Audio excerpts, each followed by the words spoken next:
warahmatullahi wabarakatuh. Alhamdulillahirabbil alamin wassalatu wassalamu ala asyrafil anbiya wal mursalin nabiyina Muhammadin wa alihi wa sahbihi wa man tabi'ahum bi ihsanin ila yaumiddin. Asyhadu an la ilaha illallah wahdahu la syarikalah wa asyhadu anna Muhammadan abduhu wa rasuluh. Qala Allah Ta'ala fi kitabihil karim, ya ayyuhalladzina amanu taqullaha haqqa tuqatih wa la tamutunna illa wa antum muslimun, amma ba'd. Kita lanjutkan silsilah al-hadis as-sahihahnya, masuk ke hadis 1163. Hadis yang dikeluarkan Imam At-Tabrani dan Abu Ishaq Al-Muzakki dalam kitab Al-Fawaid Al-Muntakhabah dari Bazi' Abul Khalil Al-Khassaf. Ia berkata, haddatsana Al-A'mash dari Syaqiq bin Salamah dari Abdullah bin Mas'ud secara marfu, bahwa Nabi SAW bersabda, sayakunu fi akhiriz zaman qaumun yajlisuna fil masajid hilaqan imamuhumud dunya fala tujalisuhum fa innahu laysa lillahi fihim hajah. Akan ada di akhir zaman suatu kaum yang duduk di masjid melingkar sementara imam mereka dunia, artinya pembicaraan mereka sebatas dunia. Maka jangan kalian duduk bersama mereka, karena Allah tidak butuh kepada mereka. Namun di dalam sanadnya ada seorang yang bernama Bazi' Abul Khalil Al-Khassaf. Dia matruk, akan tetapi ia tidak bersendirian, di mana ia dimutabaat oleh perawi lain, dikeluarkan oleh Ibnu Hibban. Ibnu Hibban berkata, akhbarana Al-Husain bin Abdullah bin Yazid Al-Qattan qala haddatsana Abdus Samad bin Abdul Wahhab An-Nasri qala haddatsana Abu Tuqa qala haddatsana Isa bin Yunus dari Al-A'mash. Ia dimutabaah oleh Isa bin Yunus, dan sanad ini perawinya semuanya thiqat, ma'ruf ya, selain Al-Qattan yang bernama Al-Husain bin Abdullah bin Yazid Al-Qattan. Saya tidak mendapatkan biografi dia. Iya. Dan kata beliau, Al-Husain bin Abdullah bin Yazid ini termasuk guru-guru Ibnu Hibban yang dipakai oleh Ibnu Hibban dalam kitab sahihnya, dan tentu Ibnu Hibban lebih tahu tentang gurunya, sehingga kata beliau, jiwaku lebih condong untuk mengatakan bahwa hadis ini sahih insyaallah.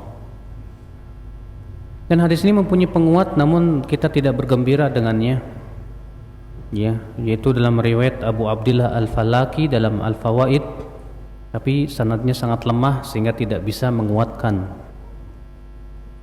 Namun Al-Hakim meriwayatkan dari jalan Ahmad bin Bakar Al-Balisi. Ia berkata, haddatsana Zaid bin Al-Hubab. Ia berkata, haddatsana Sufyan Ats-Tsauri dari Aun bin Abi Juhaifah dari Al-Hasan bin Abil Hasan dari Anas. Dan Al-Hakim mengatakan sahih sanadnya. Akan tetapi ya, sanadnya juga terdapat padanya perawi yang lemah, yang bahkan sangat lemah. Itu Al-Balisi ini muttaham, tertuduh berdusta. Bahkan Abul Fathah Al-Azdi mengatakan dia suka memalsukan hadis. Ya, sementara Ad-Daraqutni berkata dhaif. Dan kemudian ia menyebutkan disebutkan juga dalam hadis yang lain selain ini. Yang jelas Syekh Al-Albani rahimahullah condong untuk mengatakan bahwa hadis ini hasan atau sahih, wallahu a'lam. Hadis ini menunjukkan makruhnya duduk-duduk di masjid untuk berbicara tentang dunia.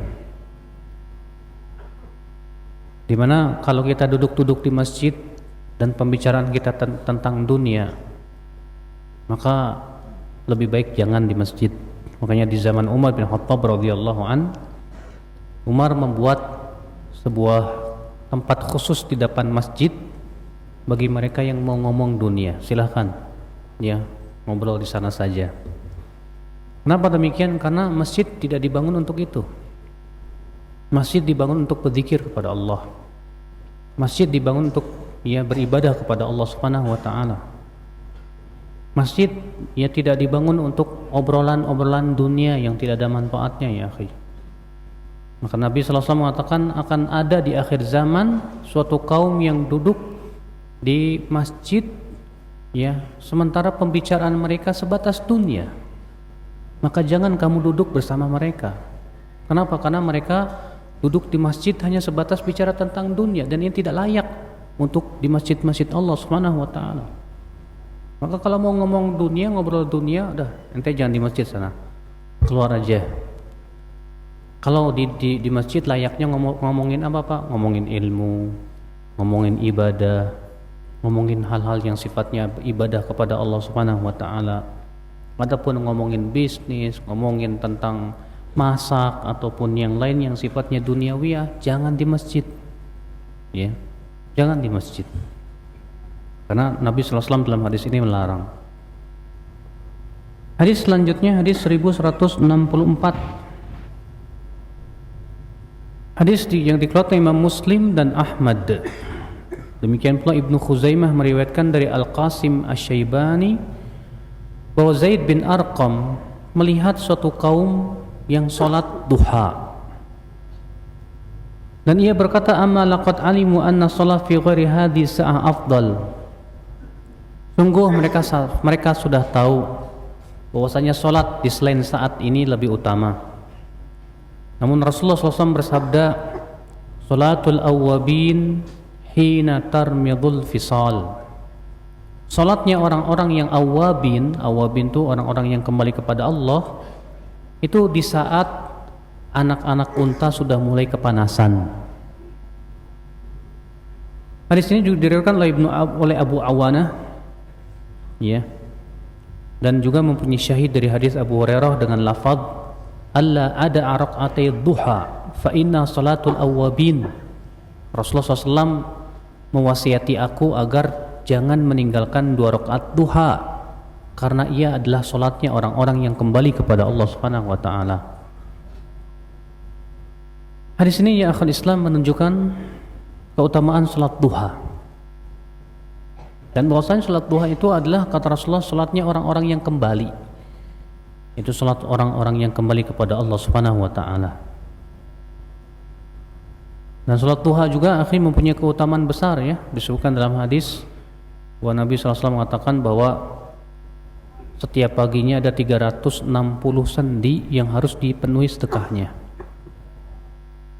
Kata Rasulullah, 360 sendi ini bisa dicukupi oleh 2 rakaat duha. Ya. Namun terjadi perselisihan para ulama. Apakah salat duha ini yang sunnah apa boleh kita lakukan secara rutinitas setiap hari begitu, atau sekali-kali saja? Kalau kita melihat perbuatan Nabi, ya Nabi SAW tidak rutin, Pak. Nabi SAW, ya kata Aisyah, kalau beliau salat duha seakan-akan aku berkata beliau tidak akan meninggalkan duha. Dan kalau beliau tidak salat duha, seakan-akan aku berkata seakan-akan beliau tidak akan salat duha. Artinya kata Ibnu Qayyim, Nabi SAW tidak melakukan salat duha setiap hari. Cuma masalahnya perbuatan Nabi ini apakah menunjukkan bahwa tidak boleh kita merutinkan? Yang rajih dari pendapat para ulama, boleh. Kenapa? Karena Nabi SAW memberikan wasiat kepada 2 sahabat. Yang pertama Abu Dzar, yang pertama Abu Hurairah. Apa wasiat itu? Jangan tinggalkan 2 rakaat duha setiap hari. Ini wasiat Nabi kepada 2 orang sahabat tadi. Jangan tinggalkan 2 rakaat duha. Dan apabila ucapan bertabrakan dengan perbuatan, tentu yang dikedepankan apa? Ucapan, bukan perbuatan. Iya. Dan tentu juga dikarenakan Nabi SAW juga menyebutkan tentang keutamaan salat duha seperti yang saya sebutkan tadi, bahwasanya setiap paginya ada 360 sendi yang harus dipenuhi sedekahnya, dan ternyata 360 itu sudah dicukupi oleh salat 2 rakaat duha. Dan ini menunjukkan boleh kita untuk apa? Ya, mendawamkan terus menerus untuk salat duha atas pendapat yang paling kuat, wallahu a'lam. Hadis 1165. Hadis yang diriwayatkan Ibnu Sa'ad Al-Hakim dalam Al-Mustadrak dari Husain bin Abdurrahman, ia berkata, aku mendengar Abu Ubaidah bin Hudzaifah menceritakan dari pamannya atau bibinya Fatimah, ia berkata, Uttu Rasulullah sallallahu alaihi wasallam fi niswatin wa idza siqa'un mu'allaqun wa ma'uhu yaqtur alaihi min shiddati ma yajidu min harril huma. Faqulna ya Rasulullah, law da'awtu Allah fa adhhaba 'anka hadha? Faqala inna ashadda an-nasi bala'an al-anbiya' thumma alladhina yalunahum thumma alladhina yalunahum. Aku pernah menjenguk Rasulullah sallallahu alaihi wasallam yang sedang sakit bersama beberapa wanita yang lain, dan ternyata ya ada bejana air yang tergantung yang terbuat dari kulit, sementara airnya itu mengucur ya kepada Nabi sallallahu alaihi wasallam. Kenapa? Karena Rasulullah waktu itu sedang panas yang sangat sekali. Lalu kami berkata, ya Rasulullah, kenapa engkau tidak berdoalah saja kepada Allah supaya Allah menghilangkan penyakitmu ini? Kata Rasulullah SAW, sesungguhnya orang yang paling berat cobaannya adalah para nabi. Kemudian setelahnya orang-orang yang di bawahnya, kemudian di bawahnya lagi. Dalam satu riwayat yang lain, Rasulullah sabda, yubtal abdu bihasbi dinih. Seseorang itu akan diuji oleh Allah sesuai dengan kekuatan ia dalam berpegang kepada agamanya. Fa in kana fi dini salabah, apabila dia berpegang kepada agamanya kuat, ujiannya pun juga kuat. Dan apabila berpegang kepada agamanya lemah, ya disesuaikan dengan ujiannya pun disesuaikan dengan keadaannya. Iya. Syekh Albani berkata, Al-Hakim dan Adz-Dzahabi mendiamkan hadis ini dan sanadnya sahih menurutku. Perawi-perawinya thiqat, ya termasuk perawi Bukhari dan Muslim. Dan hadis ini juga mempunyai syawahid-syawahid yang ma'ruf. Hadis ini menunjukkan, akhi, yang pertama dianjurkan mengunjungi orang sakit. Karena mengunjungi orang sakit itu, Masya Allah, pahalanya besar sekali ya. Sampai kata Nabi SAW, siapa yang mengunjungi orang sakit di waktu pagi, maka akan bersalawat kepadanya 70.000 malaikat sampai sore hari. Ini salawatnya malaikat artinya mendoakan ya. Dan siapa yang mengunjungi orang sakit di waktu sore, maka akan mendoakan untuknya 70.000 malaikat sampai pagi hari. Masya Allah. Dan seseorang, kata Rasulullah, senantiasa di dalam kebun-kebun surga selama ia menjenguk orang sakit. Makanya menjenguk orang sakit itu pahalanya besar, Pak. Ya. Bahkan di dalam riwayat Muslim, pada hari kiamat Allah akan berfirman kepada seorang hamba, ya abdi, inni marid. Hai hambaku, aku sakit. Kenapa kamu tidak jenguk aku? Kata si hamba ini, ya Allah, bagaimana engkau sakit? Engkau kan Tuhan semesta alam. Kata Allah, tapi saudaramu sakit, kenapa kamu tidak menjenguknya? Kalaulah kamu menjenguknya, kamu akan dapatkan aku di sisinya. Iya. Ini menunjukkan bahwa sangat ditekankan, Pak, untuk berusaha. Kalau kita tahu teman kita sakit, ya kita berusaha untuk mengunjunginya. Iya. Hadis ini juga menunjukkan bolehnya wanita mengunjungi laki-laki yang sakit walaupun bukan mahram, tapi dengan syarat tentu menjaga adab-adabnya. Iya. Maka kalau wanita-wanita atau laki-laki mengunjungi wanita yang sedang sakit, kita mendengar misalnya si fulanah, istrinya si fulan lagi sakit, kita jenguk, ya tanpa harus melihat orangnya, yang penting kita jenguk, kita doakan, ya kita berikan support kepada suaminya supaya sabar, itu nggak masalah ya akhwat Islam. Karena sahabiat ini berkata, aku bersama beberapa wanita lain datang untuk menjenguk Rasulullah sallallahu alaihi wasallam. Hadis ini juga menunjukkan ya akhwat Islam, di antara tata cara pengobatan penyakit panas itu dengan cara diberikan air yang dingin, bukan dingin kulkas Pak ya, air biasa gitu.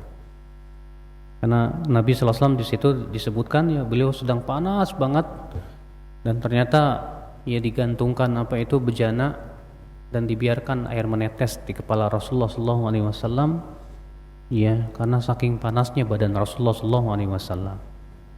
Dan disebutkan dalam hadis Nabi SAW ya bahwa orang yang terkena panas itu hendaknya dilawan dengan air dingin. Ini kalau panasnya panas dalam. Tapi kalau panasnya jenis lain yang kalau kita mandi air dingin malah tambah panas, tentu ya berbeda lagi. Hadis ini juga menunjukkan ya akhul Islam azakumullah wa iyyakum, bahwa ujian yang Allah berikan kepada seorang hamba itu disesuaikan dengan keimanan dia. Semakin kuat imannya, semakin berat ujiannya. Semakin kuat dalam berpegang kepada agama, semakin berat juga ujiannya. Iya. Diuji mungkin dalam fisiknya, atau diuji dengan berbagai macam fitnah, ujian, cobaan. Ya, ujian banyak ya akhwat Islam azakumullah wa iyyakum. Maka dari itu kita jangan menganggap ya kalau kita diuji oleh Allah berarti Allah tidak sayang kepada kita. Tidak. Justru yang paling berat ujiannya siapa? Para nabi. Kenapa? Karena semakin Allah cinta kepada seorang hamba, semakin Allah akan berikan ujian kepada dia. Sebagaimana Rasulullah sabda apa? Innallaha idza ahabba qauman ibtalahum. Sesungguhnya Allah apabila mencintai suatu kaum, Allah akan uji dia. Iya. Selama ini kita beriman, menjalankan sunnah dan yang lainnya, kok tenang-tenang aja belum ada ujian. Ya. Kita pun juga jangan mengharapkan ujian, Pak. Ya Allah, kok engkau tidak menguji saya sih ya Allah? Uji dong ya Allah. Jangan, karena kita nggak tahu kita bakalan sabar apa enggak. Ya, kita tidak tahu. Yang kita ucapkan Rabbana atina fid dunya hasanah wa fil akhirati hasanah wa qina adzaban nar. Sebagaimana Rasulullah pernah mengunjungi seorang sahabat yang sakitnya lama gitu. Kemudian Rasulullah bertanya, la'allaka sa'alta Allah syai'an. Barangkali kamu pernah minta kepada Allah sesuatu? Kata orang ini, iya wahai Rasulullah. Apa itu? Aku berdoa, ya Allah, semua azab-Mu yang Engkau hendak berikan di akhirat, tolong percepat untukku di dunia sekarang.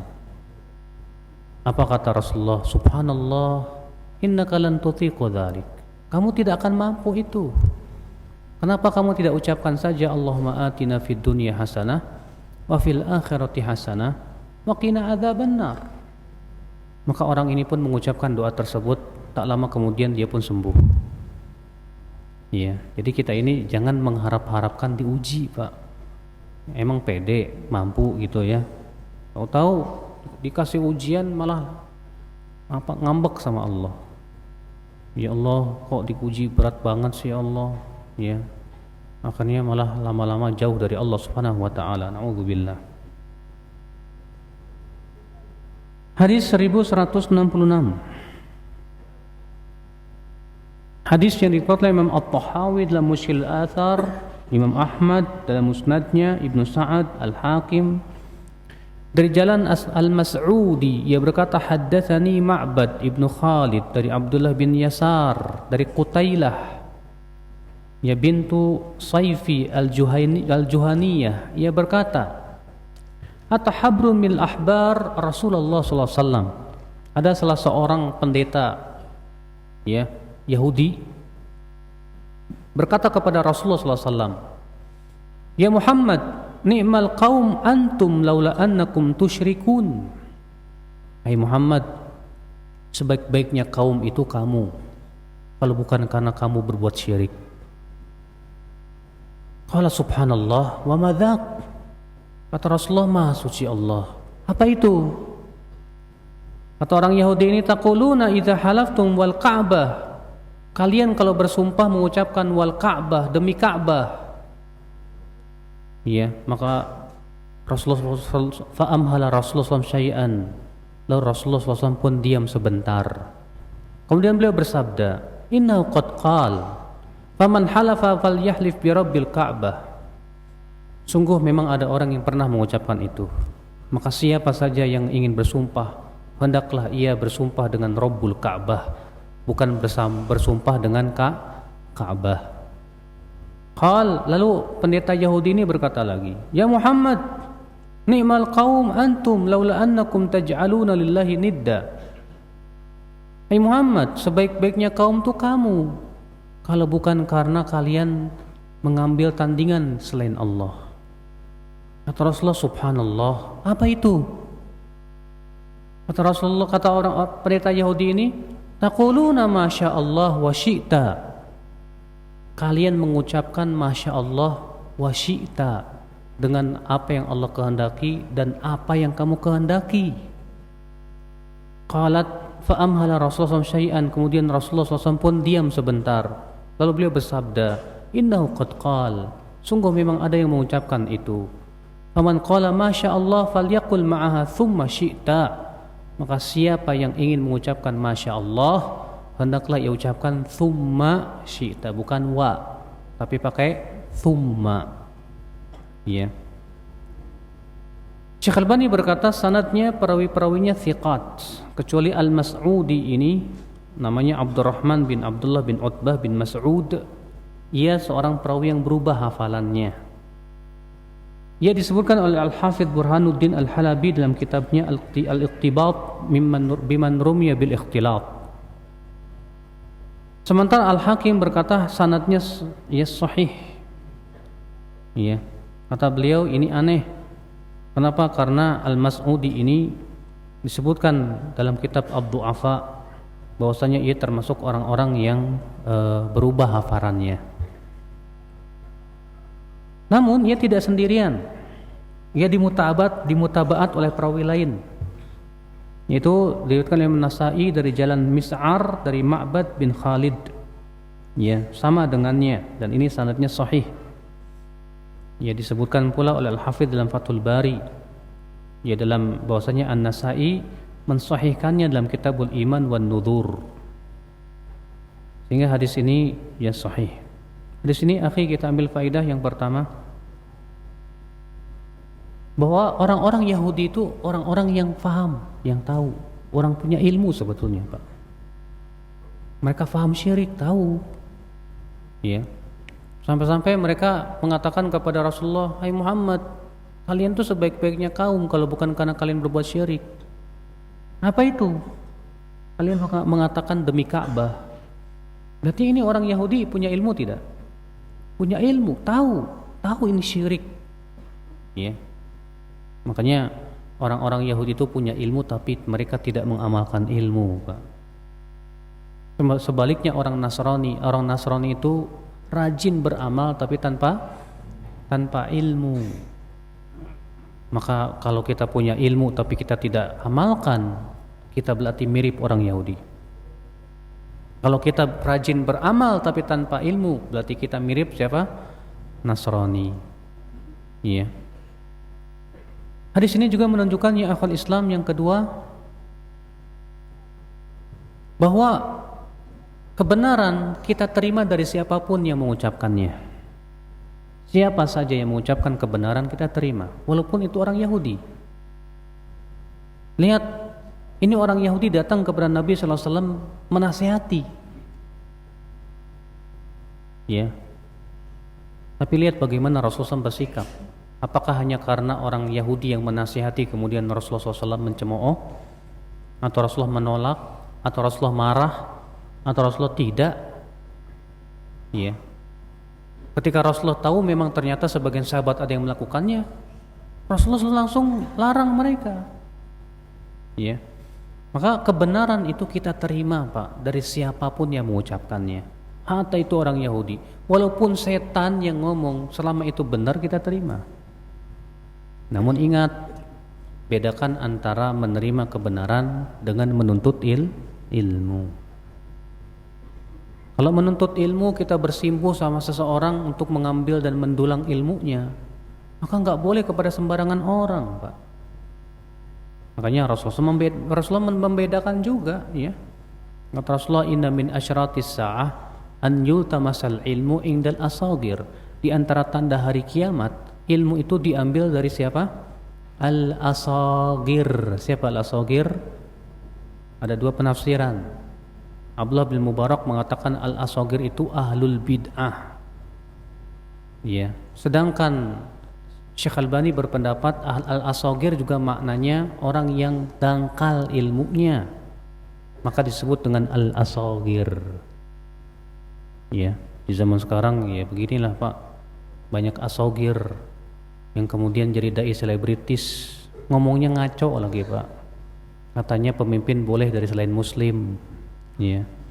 Ini jelas bertabrakan dengan Al-Qur'an, dengan hadis, dengan ijma' para ulama. Udah gitu kiasnya sama pilot lagi. La ilaha illallah. Itulah keadaannya seperti ini, ya akhi, azakumullah wa yakum. Itulah asagir, ya akhi. Ya. Maka ya akhi, azakumullah wa yakum, menuntut ilmu tidak boleh kepada sembarangan orang. Menuntut ilmu itu kepada siapa? Kepada yang pertama orang yang lurus akidah dan manhajnya. Ya. Sebagaimana hadisnya sudah saya sebutkan tadi, di antara tanda hari kiamat ilmu itu diambil dari al-asagir. Siapa al-asagir?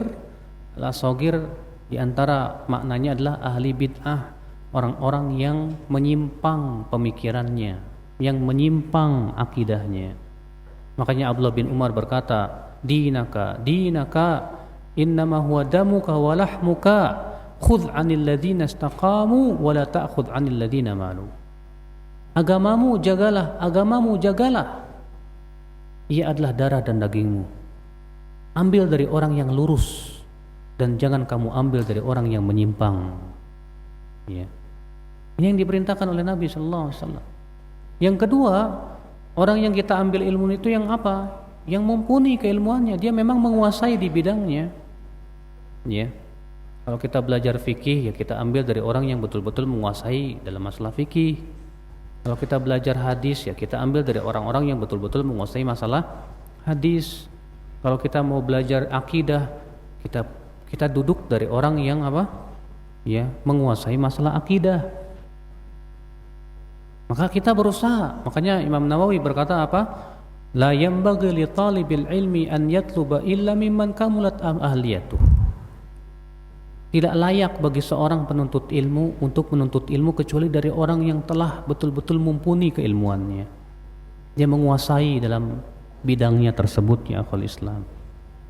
Kalau antum mau berobat mata, jangan ke dokter umum, Pak. Tapi ke dokter apa? Spesialis mata. Kalau antum berobat telinga, jangan ke dokter mata, Pak. Tapi ke dokter siapa? Spesialis THT, ya kan? Masing-masing spesialisnya ada. Demikian pula asatidzah pun juga, ustadz-ustadz pun spesialisnya beda-beda, Pak. Ustadz Anu dia punya spesialis sebutnya di bidang hadis misalnya. Yang satu lagi spesialisnya masalah fikih. Yang satu lagi spesialisnya masalah tafsir. Ya. Yang satu lagi spesialisnya dalam masalah sejarah. Maka kita lihat, ambil dari sisi yang kuat, dari yang ilmunya tuh dia kuat dalam masalah ini, kita ambil dari situnya. Iya. Nah ini akal Islam, azakumullah wa iyyakum. Adapun menerima kebenaran, ya, menerima kebenaran, siapapun yang mengucapkan kebenaran selama kita tahu itu benar, terima. Ya, terima saja. Hari ini kita ambil faedah yang ketiga, akhi.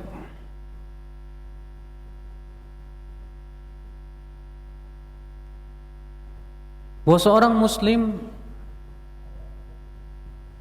adalah orang yang pandai menerima nasihat, walaupun yang menasihati itu adalah dari musuhnya sendiri. Yahudi itu musuh umat Islam tidak, Pak? Hah? Yahudi musuh umat Islam, iya. Orang-orang Yahudi di zaman Rasulullah SAW memusuhi Rasulullah tidak? Memusuhi. Bagaimana permusuhan mereka masyhur. Tapi ketika mereka datang ke Rasulullah dan mengatakan kalian berbuat syirik dan ini, Rasulullah terima. Ya, kalau memang ternyata ada kesalahan di kita, segera apa? Luruskan. Walaupun yang mengucapkan itu musuh sekalipun, kalau memang kritikannya benar dan kita yang salah, ya kita akui kesalahan kita gitu loh. Ya.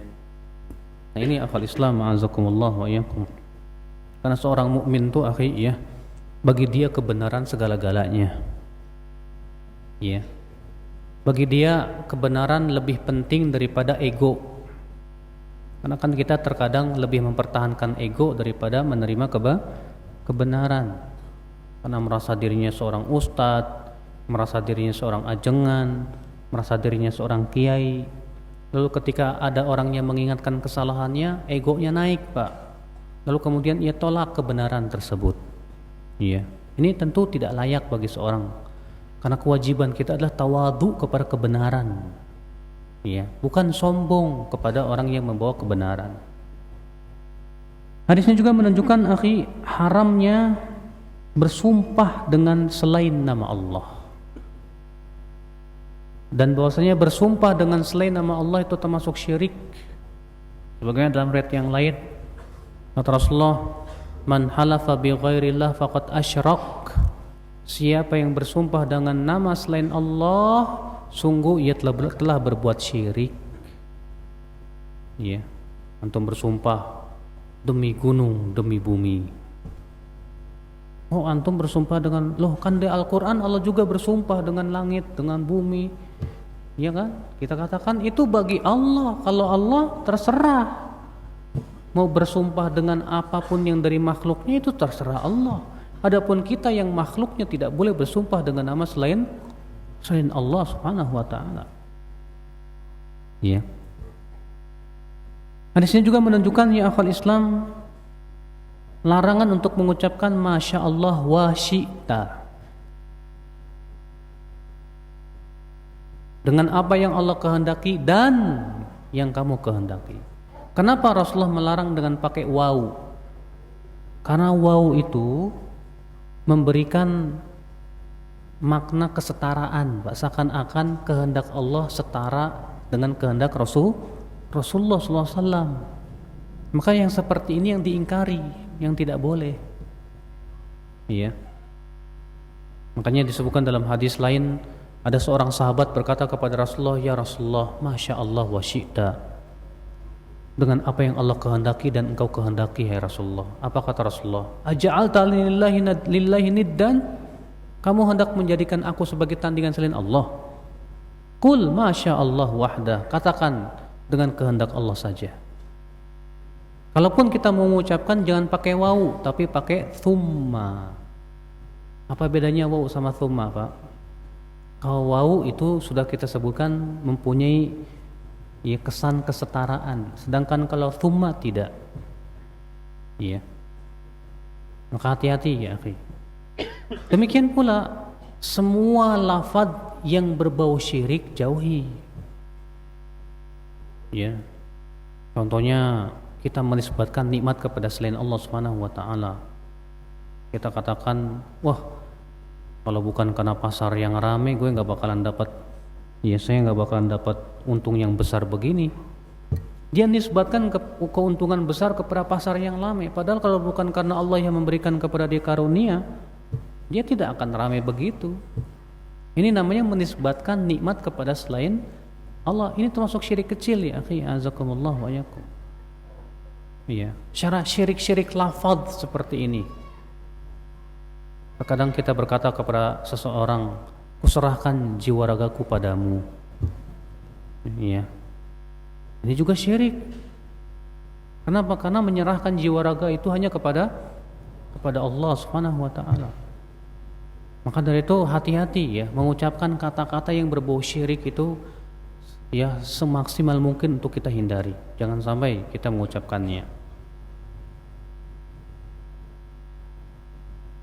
Hadis selanjutnya, hadis yang nomor 1167.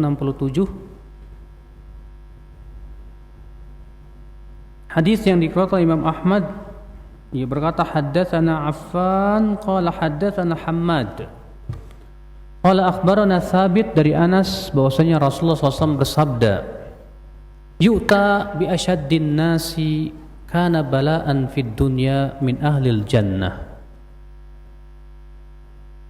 Akan didatangkan pada hari kiamat seorang laki-laki yang paling susah dan menderita hidupnya di dunia. Ini orang hidupnya paling menderita, paling susah di dunia. Ya. Fayaqul sbighuh sibghatan fil jannah. Fayasbaghunahu fiha sabghah. Kemudian Allah berfirman, celupkan ia dengan sekali celupan dalam surga. Kemudian ia pun dicelupkan padanya dengan sekali celupan dalam surga. Fayaqulullah azza wa jal. Kemudian Allah berfirman kepada orang ini orang yang paling susah hidupnya di dunia dan paling menderita. Apa kata Allah, ya ibn Adam, hal ra'aita bu'san qat aw syai'an takrahu? Hai anak Adam, setelah kamu merasakan nikmatnya surga, kamu masih merasakan penderitaan? Kamu masih menganggap adanya penderitaan pada dirimu? Lalu orang ini berkata, la wa izzatika, tidak demi kemuliaanmu ya Allah. Ma ra'aitu syai'an akrahu qat, aku tidak pernah melihat sesuatu yang aku tidak suka sedikit pun juga. Thumma yu'ta bi an'umin nas kana fid dunya min ahlin nar. Kemudian dibawa orang yang paling nikmat hidupnya di dunia dan ia termasuk penduduk api neraka. Ini orang yang paling enak hidupnya di dunia. Lalu Allah berfirman, isbighuhu fiha sibghah. Celupkan ia ke dalam neraka jahanam sekali celupan. Kemudian dicelupkan, kemudian Allah berfirman, ya ibn Adam, hal ra'aita khairan qat? Qurratu ainin qat?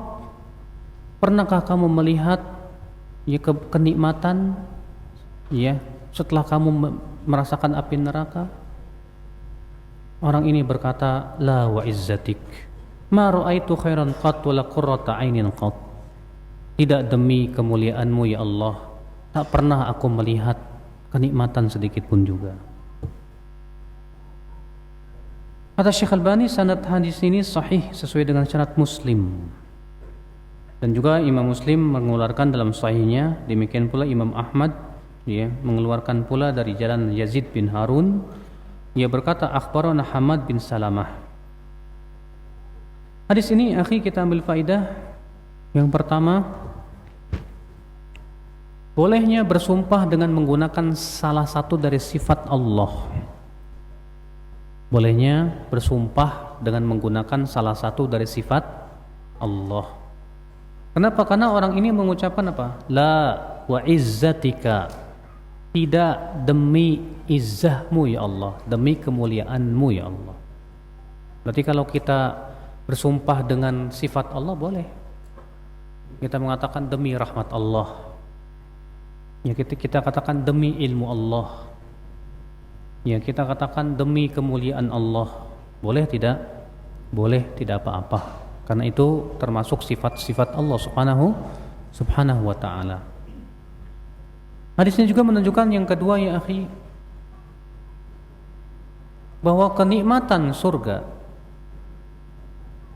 sungguh luar biasa. Dibandingkan dengan kenikmatan dunia, maka kenikmatan dunia tidak ada apa-apanya. Demikian pula penderitaan dunia tidak ada apa-apanya dibandingkan dengan penderitaan api neraka. Lebih baik mana Pak? Menderita di dunia atau menderita di akhirat Pak? Lebih baik mana? Menderita di dunia atau menderita di akhirat? Ya jawaban yang benar ya enggak menderita dua-duanya gitu kan. Tapi enggak mungkin Pak. Kita harus siap menderita di dunia demi untuk tidak menderita di akhirat. Terkadang menderita itu enggak harus dengan penyakit, enggak. Menderita itu kita menderita batin akibat daripada menahan hawa nafsu dan syahwat. Iya kan? Bisa saja kita berpegang kepada sunnah dicemooh, dituduh orang sesat, dituduh wahabi, dituduh macam-macam lah. Nggak apa-apa, sabar aja lah. Iya. Lebih baik kita sabar di dunia, Pak, daripada kita sabar di neraka. Kalau di neraka sabar udah nggak ada manfaatnya lagi. Allah berfirman, islauha fasbiru aw la tasbiru sawaun alaikum. Rasakan panasnya api neraka ini. Kamu bersabar atau kamu tidak bersabar sama saja buat kamu. Sementara sabar di dunia masih ada manfaatnya nggak, Pak? Manfaat banget. Iya, Allah berfirman, innallaha ma'as sabirin. Sesungguhnya Allah bersama orang-orang yang bersabar. Artinya sabar di dunia. Iya. Rasulullah juga bersabda, wa ma u'tiya ahadun ata'an khairan wa awsa'a minas sabr. Tidaklah seorang hamba diberikan oleh Allah pemberian yang lebih baik dan lebih luas dari kesabaran. Maksudnya sabar di dunia. Allah juga berfirman, ya ayyuhalladzina amanu sabiru wasabiru warabitu wattaqullaha la'allakum tuflihun. Hai orang-orang yang beriman, bersabarlah dan kuatkan kesabaran kalian, dan berjagalah di tapal batas, dan bertakwalah kepada Allah agar kalian menjadi orang-orang yang beruntung. Memang akhi, untuk sabar di dunia itu pahit, memang pahit. Ya, tapi itu lebih baik daripada sabar di neraka kan gitu. Ya. Makanya kata Rasulullah, ya, akan didatangkan orang yang paling menderita hidupnya di dunia, tapi ia penduduk surga. Lalu kemudian disuruh masuk surga sebentar. Setelah itu Allah tanya, gimana? Ya, rasanya. Itu penderitaan dunia hilang semuanya, Pak. Terasa ringan semuanya. Lalu didatangkan orang yang paling nikmat hidupnya di dunia, tapi ia di neraka. Kemudian ia dicelupkan ke neraka. Lalu Allah berfirman, bagaimana? Ya, kamu melihat kebaikan tidak di sana? Ternyata tidak ada. Ya. Maka dari itu ya akhwat Islam, azakumullah wa iyyakum, setiap kita tentu berpikir ya, untuk kemana kita akan melangkahkan kaki kita di dunia ini, apakah ke surga atau ke neraka. Hadis 1168. Hadis yang dikeluarkan oleh Imam Abu Dawud, Imam Nasa'i, Ad-Darimi, Ibnu Majah, Ibnu Khuzaimah, Ibnu Hibban, Al-Hakim, Imam Ahmad. Semuanya dari jalan Ja'far bin Abdullah bin Al-Hakim dari Tamim bin Muhammad dari Abdurrahman bin Shibal secara marfu'. Ya, naha an nuqratil ghurab wa iftirashis sabu' wa an yuwattina ar-rajulul makana fil masjid kama yuwattinul ba'ir. Rasulullah SAW melarang dari sholat seperti burung gagak yang mematuk. Ya, saking cepatnya matuk begini, Pak. Niknuk, niknuk, gak ada tumakninahnya gitu. Wa iftirasyis sabu. Dan Rasulullah SAW melarang seseorang itu ya duduk seperti halnya binatang buas. Binatang buas kalau duduk gimana, Pak? Begini. Jadi kalau kita sujud pun nggak boleh seperti itu. Ya, dengan cara siku kita tempelkan di tanah kayak anjing begini, Pak. Ini haram hukumnya. Dan juga Rasulullah melarang seseorang ya punya kandang di masjid, seperti halnya unta yang punya kandang. Maksudnya gimana sih? Maksudnya ia menempati tempat itu aja, gak mau pindah. Dia pergi ke masjid, pokoknya ini tempat saya. Udah di booking, gak boleh tempat yang lain. Ya. Ini dilarang oleh Rasulullah SAW. Gak boleh seperti itu ya. Al-Islam azakumullah wa iyyakum. Al-Hakim berkata hadis ini sahih sanadnya. Namun kata Syekh Albani tidak benar. Ya. Karena di dalam sanadnya ada Tamim bin Muhammad ini, kata Imam Bukhari fihi nadhar. Dan Al-Uqaili dan Ad-Dulabi juga menganggapnya seorang perawi yang lemah. Demikian pula Ibnul Jarud. Iya.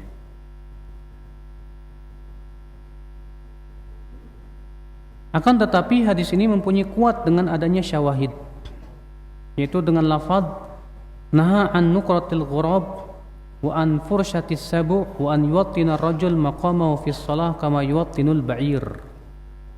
Hampir sama dengan yang tadi dikeluarkan Imam Ahmad dan Al-Baghawi dari jalan Uthman dari jalan Uthman Al-Bitti dari Abdul Hamid bin Salamah dari ayahnya secara marfu.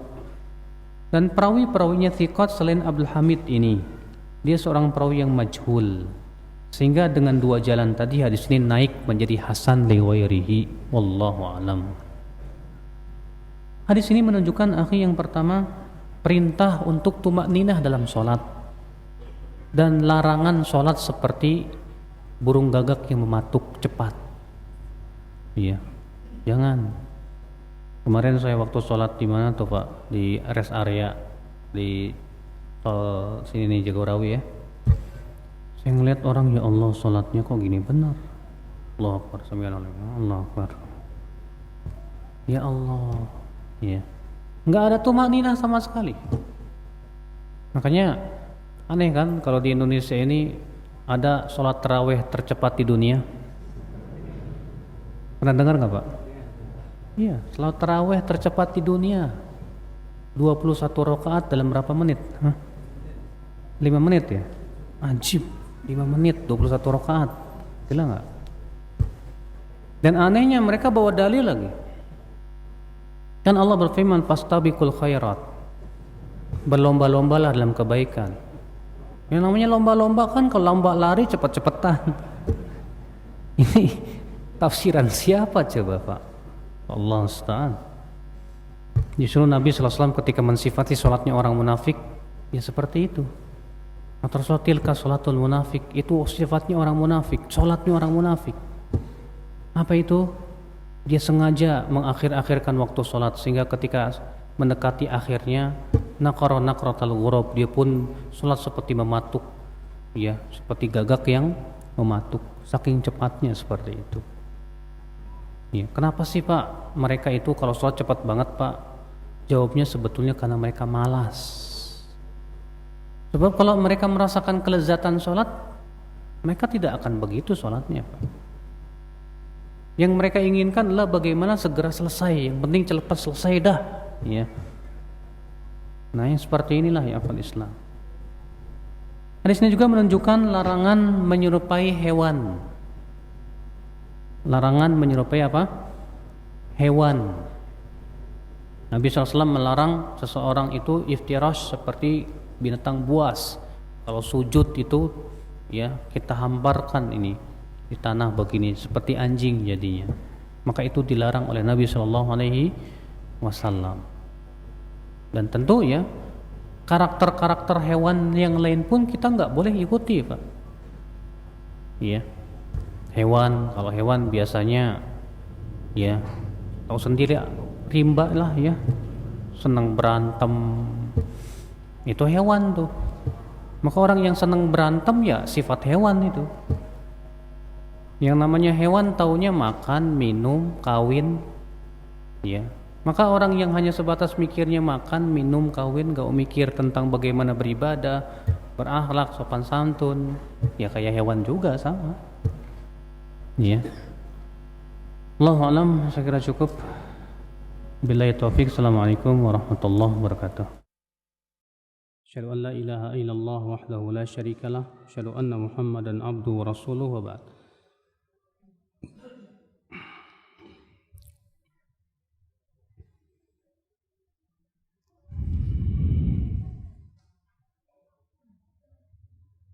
Di tempat saya mengajar, setelah sholat fardu imam baca keras, apakah boleh? Tentang zikir setelah sholat terjadi ikhtilaf para ulama. Apakah yang sunnah itu dikeraskan atau yang sunnah itu disirkan? Imam Ahmad bin Hanbal berpendapat yang sunnah itu dikeraskan berdasarkan riwayat Ibnu Abbas. Kata Ibnu Abbas, kami dahulu mengetahui ya selesainya sholat Nabi sallallahu alaihi wasallam itu dengan takbir. Ya. Dalam satu riwayat yang lain adalah mengeraskan bacaan setelah sholat itu ada di zaman Nabi sallallahu alaihi wasallam. Dalam riwayat Muslim demikian. Sehingga menurut Imam Ahmad ini menunjukkan bahwa yang sunnah di dalam membaca zikir-zikir setelah sholat itu dikeraskan. Sementara Imam Syafi'i rahimahullah berpendapat yang sunnah itu disirkan, tidak dikeraskan. Kenapa? Karena berdasarkan keumuman ayat. Ya Allah berfirman, "Wadhkur rabbaka fi nafsika tadarru'an wa khufyatan wa dunal jahri minal qaul." Dan berzikirlah kepada Rabbmu pada dirimu dengan rasa takut dan tidak dengan suara yang tidak dikeraskan. Dan Imam Syafi'i mengatakan, adapun riwayat Ibnu Abbas itu dibawa kepada ta'lim dalam rangka mengajarkan. Dan mengajarkan itu tidak boleh terus menerus, tapi berhenti sesuai dengan keperluannya. Dan pendapat Imam Syafi'i saya lebih condong kepadanya. Terlebih ya Al-Qadhi Iyad mengatakan bahwa kata-kata Ibnu Abbas adalah mengeraskan suara dengan bacaan setelah sholat itu ada di zaman Nabi, itu sebatas hikayat, artinya ada di zaman Nabi. Dan ini memberikan sinyal bahwa di zaman Ibnu Abbas mengucapkan tidak dilakukan lagi. Iya.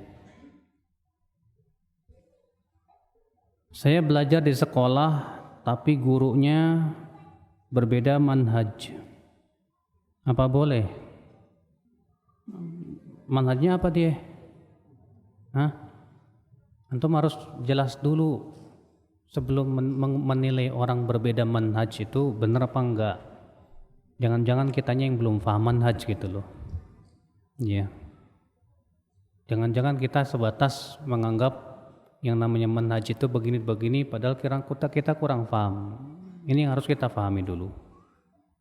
Kalau memang sudah kita betul-betul periksa, pahami ternyata dia memang tidak mengikuti manhaj ya sunnah. Dia lebih banyak kecondong kepada pemikiran yang menyesatkan misalnya. Maka kita tidak boleh mengambil ilmu dari dia. Kita tidak diperbolehkan mengambil ilmu dari dia. Syekh Dr. Ibrahim Ar-Ruhaili dalam kitab Mauqif Ahli Sunnah wal Jamaah menukil adanya ijma' para ulama haramnya atau tidak bolehnya kita mengambil ilmu dari orang yang punya pemikiran yang menyimpang. Kenapa? Karena ya, kita pasti tidak lepas dari syubhat-syubhat dia. Ya. Apabila kita lupa membaca bacaan di saat duduk di antara dua sujud, sementara kita makmum, apa yang harus dilakukan? Apakah kita harus sujud sahwi? Kalau kita sebagai makmum, kemudian kita qadarullah lupa membaca sujud di antara doa di antara dua sujud ataupun doa sujud, ya, maka tidak perlu sujud sahwi. Kenapa? Karena kita sudah ditanggung oleh imam. Maka pada waktu itu nggak perlu kita sujud sahwi. Sebab kalau kita sujud sahwi berarti kita termasuk orang yang menyelisihi imam. Dan menyelisihi imam itu tidak diperbolehkan ya akhwal Islam. Apakah amalan sedekah seorang anak bisa sampai kepada orang tuanya yang meninggal? Jelas Pak.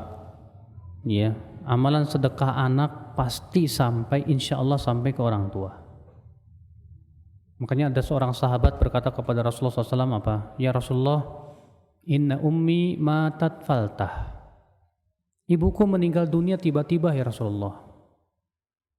Wa adhunnuha in takallamat la tasaddaqat, dan aku yakin kalau ibuku masih sempat berbicara ia akan bersedekah. Afa atasaddaqu anha? Bolehkah saya bersedekah untuk orang tuaku, untuk ibuku tadi? Kata Rasulullah SAW, na'am tasaddaq anha. Iya, bersedekahlah untuk ibumu. Hadis ini sharih, jelas banget menunjukkan bahwa sedekahnya anak itu sampai kepada siapa? Kepada orang tua. Bahkan Syekh Albani mengatakan bukan hanya sedekah, bukan hanya doa, bahkan seluruh amal anak sampai kepada orang tua. Kenapa? Karena anak itu hasil usaha orang tua. Sementara Allah mengatakan wa allaisa lil insani illa ma sa'a. Seseorang tidak akan mendapatkan kecuali apa yang ia usahakan. Sementara anak hasil usaha orang tua. Iya. Saya sering mendengar kata-kata Allah dan Rasulnya lebih mengetahui. Apakah itu tidak termasuk kesyirikan? Ya memang diucapkan oleh para sahabat ketika Rasulullah hidup. Ketika Rasulullah bertanya, tahukah kamu ini dan begitu? Para sahabat mengatakan Allah dan Rasulnya yang lebih tahu. Ya, apakah itu menunjukkan kesyirikan? Jelas tidak. Kenapa? Karena memang ya dalam perkara itu yang Rasul yang hanya tahu Allah dan Rasulnya min babil ikhbar. Ya bahwasanya yang tahu itu hanya Allah dan Rasulnya dalam masalah itu. Ya. Bukan berarti bahwa ilmu Allah sama dengan ilmu Rasul, sama sekali tidak ada ya makna seperti itu. Ana pernah mendengar seseorang mengatakan bahwa kita dilarang mengatakan begini, ma syi'ta, dengan dalil hadis yang ke-1166 tadi. Apa benar Ustaz? Yang Rasulullah larang itu masya Allahu wa syi'ta. Masya Allahu wa syi'ta. Adapun kalau kita katakan ma syi'ta artinya terserah kehendak kamu, boleh tidak? Hah? Tanpa kita katakan masya Allah, tapi kita katakan ma syi'ta. Artinya masyidah itu artinya terserah kamu. Saya berpendapat boleh. Kenapa? Karena Allah mensifati manusia pun dengan kehendak. Allah berfirman liman syaa minkum ayyastaqim. Bagi siapa yang mau untuk istiqomah silakan.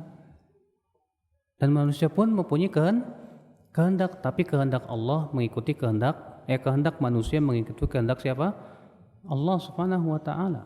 Ya. Makanya seperti ini boleh. Yang tidak boleh itu kalau kita katakan masya Allahu wa syi'ta. Itu yang dilarang oleh Nabi sallallahu alaihi wasallam.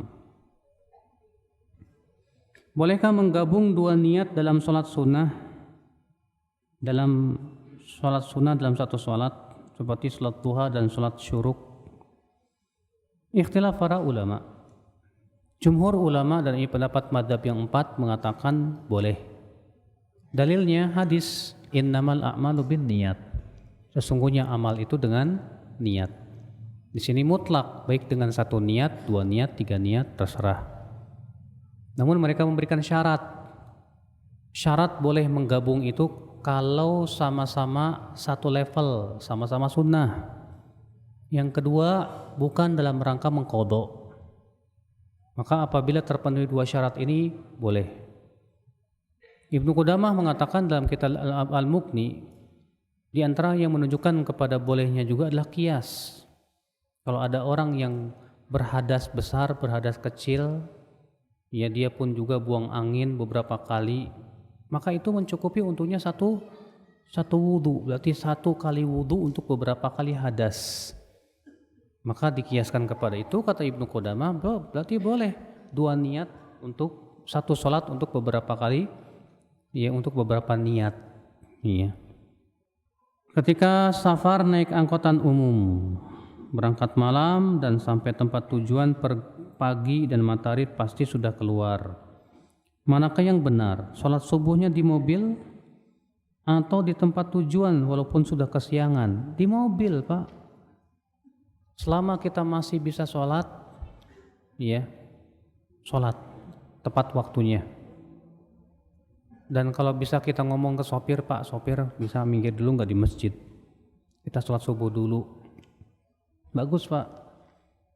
Ya, tapi kalau ternyata tidak bisa, seperti antum naik kereta nggak mungkin berhenti, atau naik pesawat terbang nggak mungkin berhenti, atau naik kapal laut nggak mungkin turun, ya.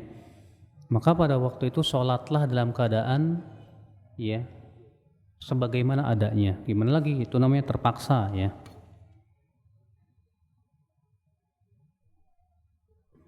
Apa benar manusia bisa lebih tinggi dari malaikat dan bisa lebih rendah dari binatang ternak? Adapun lebih rendah dari binatang ternak, ya hadisnya jelas, ayatnya jelas dalam surat apa tuh? Al-A'raf. Allah berfirman, "Walaqad dzara'na li jahannama katsiran minal jinni wal ins lahum qulubun la yafqahuna biha wa lahum a'yunun la yubsiruna biha wa lahum adhanun la yasma'una biha ulaika kal an'am bal hum adall ulaika humul ghafilun." Sungguh kami telah menciptakan untuk api neraka penduduk-penduduknya. Sebagaimana sifatnya, mereka punya hati tapi tidak digunakan untuk memahami. Mereka punya mata tapi tidak digunakan untuk melihat ayat-ayat Allah. Mereka mempunyai telinga tapi tidak digunakan untuk mendengar ayat-ayat Allah.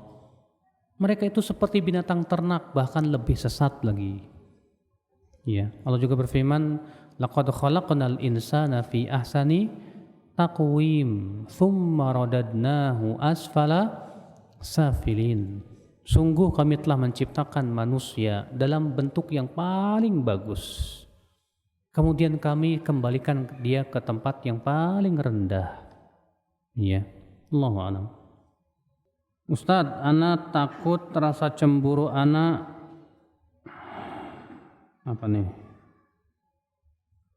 hilang kepada istri. Karena istri ana masih ngotot bekerja dan orang tua masih menuntutnya, padahal dalam jangka waktu tertentu janji mau keluar. Nasihat sudah ana sampaikan, bagaimana ya Ustadz? Langkah tegas ana berikutnya, jazakallahu khairan. Bilang ke dia, ya, kamu tidak takut menjadi penduduk api neraka gara-gara kamu memaksiati suami kamu.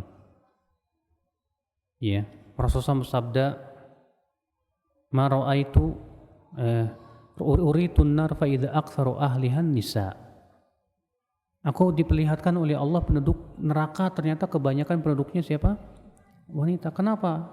Kufur kepada suami. Ya. Apa kamu tidak mau taat kepada Allah? Allah mengatakan, "Waqarna fi buyutikun." Wahai wanita, tinggallah kalian di rumah-rumah kalian. Insyaallah aku akan cukupi kamu. Aku bantu juga buat orang tua kamu. Insyaallah. Ya. Nah, berikan dia nasihat-nasihat yang baik, masukan-masukan yang baik. Yakinkan bahwa kamu sebagai seorang suami bertanggung jawab penuh dan tetap insyaallah membantu ya orang tua si akhwat tersebut. Ya, yakinkan. Tapi kalau ternyata ia tetap saja maksiat, nggak mau keluar, tetap mau bekerja dan yang lainnya, terserah antum. Apakah antum akan mencerai atau tidak? Ya, terserah antum. Kalau antum udah nggak tahan lah, ya berarti sudah nggak mau taat lagi pada suami. Ya sudah, ya terserah antum. Kalau memang antum mau mencerai dia, silahkan cerai. Tapi kalau antum mau masih memperbaiki dan mau sabar sama dia, ya silahkan sambil terus memperbaikinya. Iya.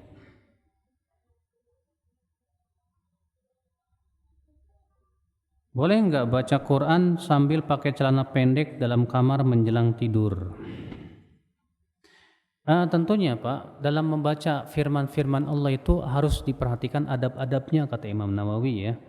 Di antaranya adabnya di atas kesucian, ya. Di antara adabnya menghadap ke kiblat. Ya, di antara adabnya membaca dengan penuh kekhusyuan, tadabbur, ya. Walaupun kalau ada orang yang membaca dalam keadaan seperti itu, ya silahkan saja. Berdasarkan hadis Aisyah, karena Rasulullah SAW yadhkurullah ala kulli ahyani, adalah Rasulullah SAW berzikir kepada Allah pada setiap keadaan. Ya, silahkan saja. Tapi itu menyelisih yang lebih bagus, yang lebih baik. Saya kira cukup ya akhal Islam. Subhanakallah bihamdik, asyhadu an la ilaha illa anta, astaghfiruka wa atubu ilaik. Assalamualaikum warahmatullahi wabarakatuh.